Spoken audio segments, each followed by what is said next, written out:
चारोटीवरून सुरू झालेला मार्क्सवादी कम्युनिस्ट पक्षाचा हा जो प्रचंड मोर्चा होता तो आज संध्याकाळी पालघर जिल्हाधिकारी कार्यालयावर धडकला।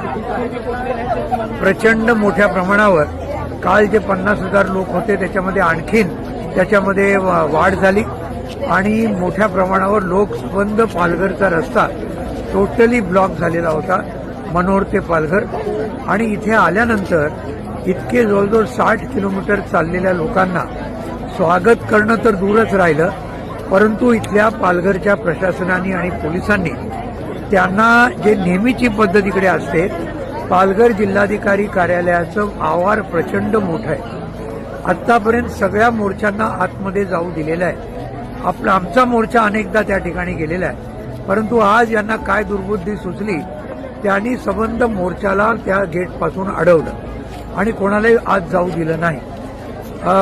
ती तोडू शकलो असतो, तो नाही मुद्दा, परंतु उगीच आपल्या ह्याच्यावर ते खापर फुटू नये म्हणून आता मार्क्सवादी कम्युनिस्ट पार्टीनी आमदार विनोद निकोले आहेत, इथे किरण गहला आहेत, रडका कलंगडा आहेत, बाकी सगळे आमचे सचिव मंडळ आहेत, जिल्हा कमिटी आणि सचिव मंडळ सगळ्यांनी निर्णय घेतला की आता हे जर त्यांनी असा आडमुठेपणा केला तर मग आपण सुद्धा योग्य ते उत्तर देऊ शकतो।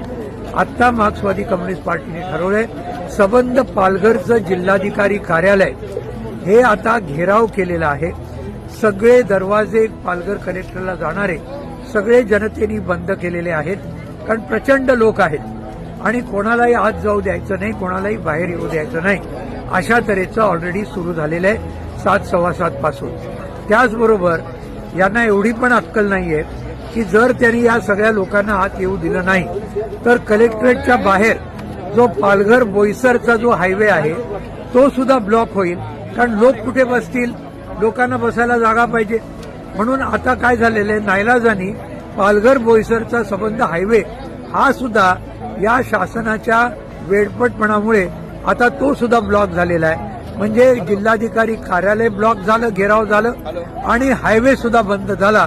असं मूर्खपणा आज या पूर्णपणे डोकं नसलेलं प्रशासन आणि पोलिसांनी केलेला आहे। लोक जोरदार आहेत, उलट आज मार्क्सवादी कम्युनिस्ट पार्टीने आज रात्री हाक दिलेली आहे। पालघर जिल्ह्यातल्या गावागावातले जे जे लोक चालत आले नसतील त्यांनी उद्या सकाळी प्रचंड संख्येने पालघर जिल्हाधिकारी कार्यालयावर जमावं। आज जेवढे लोक आहेत त्याच्यापेक्षा 4-5 पट जास्त लोक यांनी यावं, अशा तऱ्हेचे फोन सगळीकडे गेलेले आहेत। आणि म्हणून उद्या जी सकाळी जिल्हाधिकाऱ्यांबरोबर चर्चा होईल त्याच्यामध्ये आणखीन मोठा दबाव आज लाल बावट्याचा या संबंध चर्चेवर झाल्याशिवाय राहणार नाही, अशा तऱ्हेचा निर्णय आम्ही सर्वांनी घेतला।